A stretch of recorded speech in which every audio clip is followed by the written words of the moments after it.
Have you ever experienced something you couldn't explain? A strange presence you could sense but not prove, or a chilling sound that faded with the morning mist? Perhaps you felt an inexplicable certainty that something bad was about to happen. Most people dismiss these incidents, avoiding the unsettling questions about the electric charge in the air or the faint scream from a deep, dark forest. In this video, we're going to delve into some of these mysteries. Join us as we explore unexplained sounds in the dead of night, strange disappearances, unsolved murders, eerie encounters, and monstrous creatures. Get ready to uncover the chilling stories that people prefer to forget but can't seem to escape. But before we get started, make sure to give this video a thumbs up and don't forget to click the subscribe button. The Port Chatham incidents. Port Chatham, also known as Port Lock, is a ghost town located to the southern end of Alaska's Kenai Peninsula. This area is known for its stunning landscapes, featuring mountain ranges, abundant wildlife, and excellent fishing spots. However, Port Chatham itself has a reputation for being incredibly eerie. First inhabited in 1787, Port Chatham established its first post office in the 1920s. Around this time, rumors began to spread about an evil creature haunting a nearby mining camp. Witnesses claimed the creature walked on 2 feet, ruling out bears or wolves. Some speculated it was a bipedal being, similar to a yeti or a sasquatch. The situation became more alarming when mutilated bodies started appearing in lagoons, rivers, and along trails during World War II. Additionally, residents began to go missing without explanation. The combination of these terrifying events led the townspeople to abandon Port Chatham shortly after the war ended, seeking safer, monster-free locales.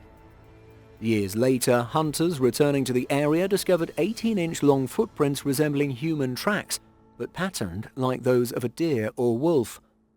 In 1773, hunters reported being stalked by a bipedal creature while they took shelter from a storm. In 1990, an Anchorage paramedic treated a 70-year-old prisoner native to Port Chatham.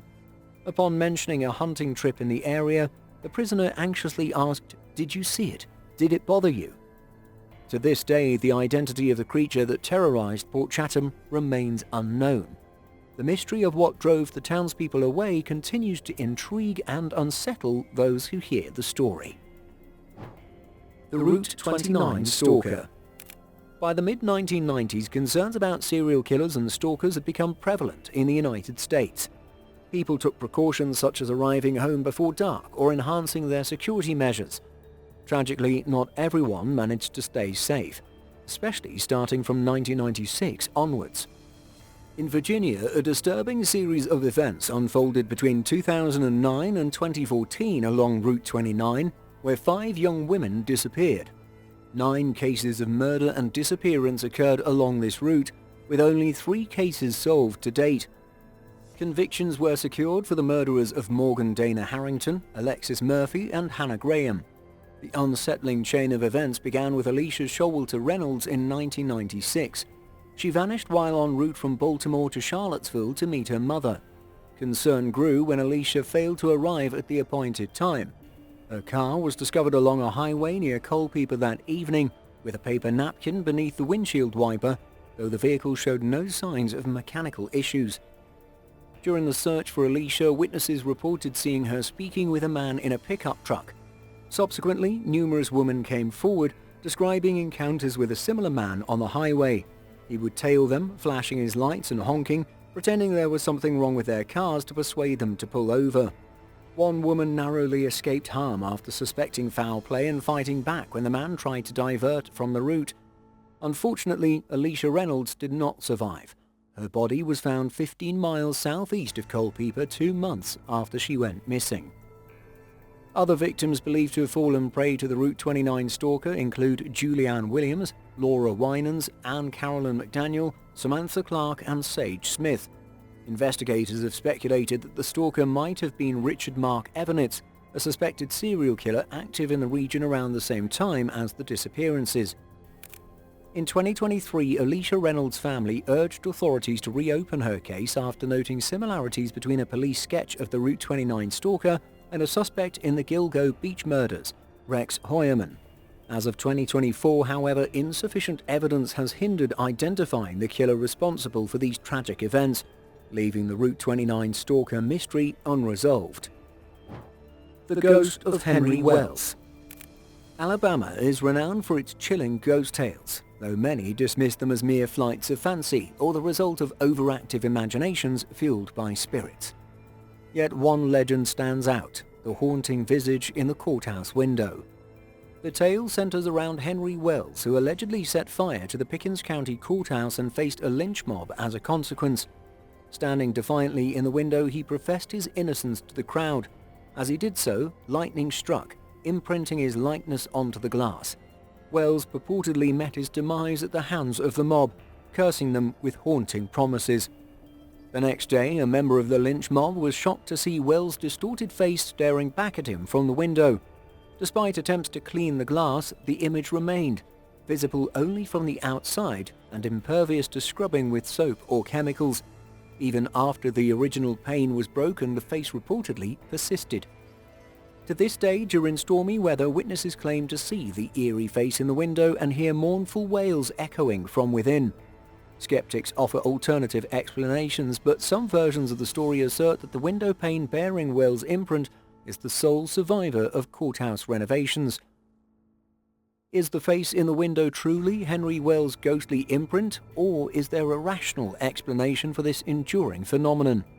The mystery persists, inviting speculation and curiosity as visitors continue to ponder the chilling legend of Pickens County's haunted courthouse. The fate of Tom Cuter. In June 1994, the tragic death of forklift driver Tom Cuter unfolded amidst the backdrop of a mysterious disappearance and subsequent suspicions. Tom, found dead with his skull crushed under the wheels of his forklift at just 29 years old, was quickly presumed by police to have taken his own life.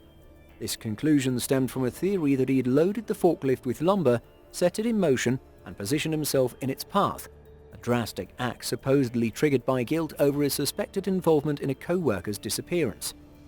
The missing co-worker, Tina Marcotte, vanished after her tire blew out on her way home from work at Black Hills Molding in South Dakota. She had allegedly accepted a ride from Tom, as recounted to her friend Vicky over the phone. However, Tina never made it home, and suspicions swirled around Tom and his potential connection to her disappearance. Despite Tom and Tina's boyfriend Patrick showing up at Vicky's house the next day with conflicting stories, Tom denied giving Tina a ride or having an affair with her. The plot thickened with the discovery that Tina's car tire had been slashed, and blood was found in Tom's car shortly before his death. Tom's family vehemently disputes the suicide theory, believing he was murdered. His wife adamantly rejects the notion that Tom would abandon his family. He wouldn't leave me and the kids. He would not do that. 16 months after Tina's disappearance, her body was tragically found under a woodpile at their workplace. The circumstances surrounding both Tom's death and Tina's murder remain shrouded in mystery, leaving unanswered questions about what truly transpired. Whether Tom took his own life, was murdered in retaliation, or became a victim of circumstance may never be conclusively resolved, perpetuating the haunting uncertainty surrounding this tragic tale. The Lake of the Clouds Hut. Snaking through part of New Hampshire, the Lake of the Clouds Hut Trail offers adventurous hikers a challenging yet rewarding trek along the Amonoosuc Ravine Trail. Managed by the Appalachian Mountain Club, or AMC, the trail culminates in stunning views, with the option for hikers to stay at the AMC-operated hut nestled in the mountains. In 1901, the site was occupied by a different hut, also meant to shelter hikers attempting to conquer Mount Washington, notorious for its treacherous weather and winds that have claimed the lives of numerous adventurers. According to local law, the spirits of the 150 hikers who lost their lives on Mount Washington are said to haunt the current AMC hut. Reports from frightened hikers and AMC staff add to the mystique surrounding the hut. One unsettling incident involved an AMC member tasked with opening the hut for the hiking season, who was later found terrified and hiding under a sink. He recounted seeing floating faces and feeling unable to leave, a chilling experience that defies rational explanation. Furthermore, there are accounts of hikers feeling pushed by unseen forces, raising questions about what unseen presence could be responsible. Another eerie detail involves shoes mysteriously disappearing, only to be found nailed to the hut's walls. These incidents fuel speculation and intrigue among those familiar with the area. While skepticism prevails regarding ghostly phenomena, the unsettling experiences recounted by hikers and staff prompt reflection on what might truly be behind these mysterious occurrences. Whether manifestations of psychological stress, natural phenomena, or something beyond conventional understanding, the enigmatic events at the Lake of the Clouds hut continue to fascinate and unsettle those who venture into this hauntingly beautiful region of the White Mountains. The Petrified Rock Curse. Tourists worldwide have a penchant for pilfering, from Colosseum stones to Maui's lava rocks. Utah's Escalante Petrified Forest is no exception. Its petrified treasures irresistible to visitors and locals alike. But here's the twist. Many return their loot, not out of respect for the law, which it breaks, but fear of a legendary curse. The park receives a steady stream of petrified rock and wood, often accompanied by panicked letters detailing misfortunes, car accidents, failing marriages, illnesses. These are all blamed on the curse, which supposedly dates back to the 1930s. One skeptical visitor, after taking some petrified wood, endured a string of accidents and a burning motorhome. This curse, supposedly ancient, promises misfortune to anyone who removes these petrified pieces. The origin and purpose of the curse remain mysteries, yet the constant stream of returned items, up to 6 a month, begs the question, is it just bad luck, or is there something more to the legend? The Disappearance of Cindy Anderson. The story of Cindy Anderson's disappearance in 1981 is chilling, a web of unanswered questions. In 1980, fear gripped 20-year-old Cindy. Violent nightmares, one with a threatening man, felt like a dark premonition. Working as a legal secretary in Toledo, her environment grew increasingly unsafe. Creepy messages signed GW declared love, and harassing phone calls left her terrified. A client even witnessed her fear during these calls, prompting them to contact the police. On August 3rd, a client saw Cindy receive 2 unsettling calls, abruptly hanging up each time. The client, disturbed by her fear, contacted the police for a welfare check. The next day, Cindy was last seen around 9:45 a.m. working alone. When her employers arrived at noon, she was gone.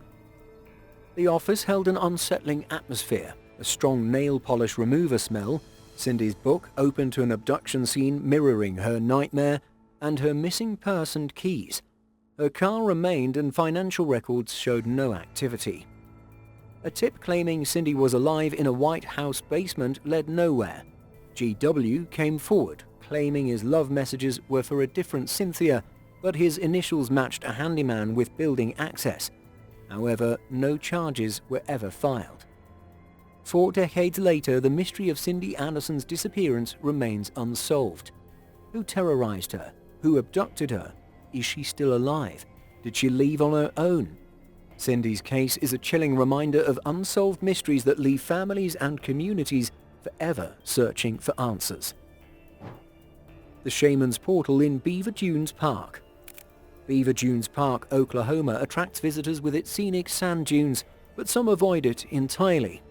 Nicknamed Oklahoma's Bermuda Triangle, the park has a dark side.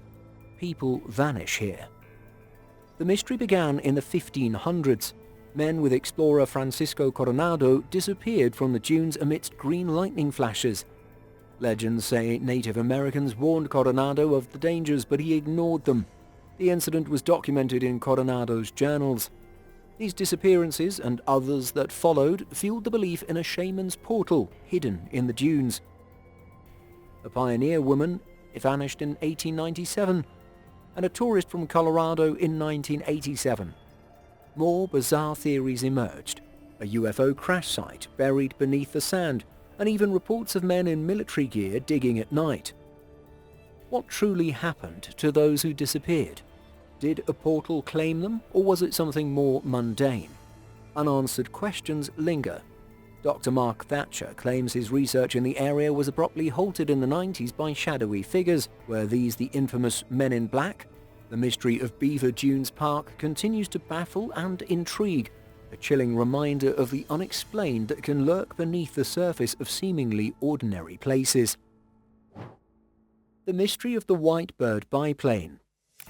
In 1927, aviators Charles Nungesser and Francois Coley embarked on a daring mission to claim the Ortegue Prize by flying non-stop across the Atlantic Ocean in their biplane, the White Bird, or l'Oiseau Blanc.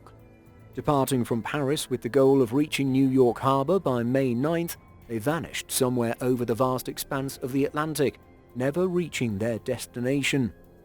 Numerous theories have emerged over the years to explain their disappearance, including a compelling account from Arthur Dolan in 1958. While deer hunting in Maine, Dolan stumbled upon debris from what he believed to be the White Bird, their crashed plane. However, when he returned decades later, he couldn't relocate the site despite his efforts. Dolan's claimed discovery, coupled with eyewitness accounts of a plane heard by Harold Vining and others on the fateful day, suggests the likelihood of a crash. Anson Berry, a hermit fishing nearby, reported hearing a sputtering engine and crash in the hills adjacent to the lake.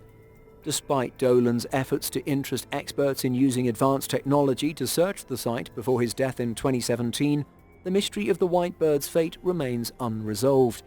Questions persist. Did Dolan truly find the debris? If so, what became of it? If not, where did the plane crash and what led to its demise? With multiple witnesses attesting to the presence of a plane that day, it seems probable that an incident occurred. Yet the challenge remains whether the wreckage will ever be located, offering closure and uncovering the truth behind one of aviation's enduring mysteries. The second life of James Kell. 4-year-old Charlie delivered a profound revelation to his mother Mary one ordinary day, leaving her bewildered. After attending a cliff diving performance, Charlie casually mentioned, "I died once," sparking Mary's curiosity.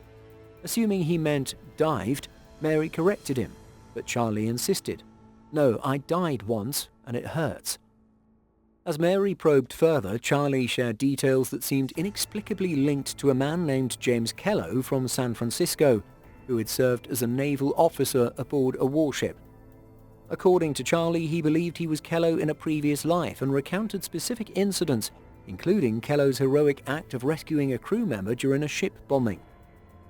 Mary embarked on a journey of research and discovered a James Kell listed on the USS Arizona roster. Kell had indeed perished during the infamous attack on Pearl Harbor in 1941, exactly as Charlie had described. This startling alignment between Charlie's memories and historical records raised profound questions about reincarnation.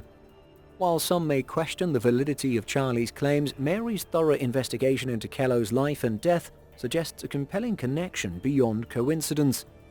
It prompts deeper inquiry into the mysteries of reincarnation and how individuals like Charlie seemingly recall details from past lives that defy conventional explanations. Medical and academic communities continue to explore cases of purported reincarnation, grappling with the challenge of scientifically validating such phenomena. Charlie's story, among others involving memories of past lives tied to significant historical events like Pearl Harbor, underscores the ongoing quest to understand consciousness, memory, and the mysteries of human experience beyond our current understanding. That's all for today. These tales echo with unanswered questions and unsettling possibilities. They remind us of the enduring allure and unease with the unknown that haunts our collective consciousness. Thanks for watching, and don't forget to like, share, and subscribe for more intriguing insights into the mysteries that intrigue and captivate us.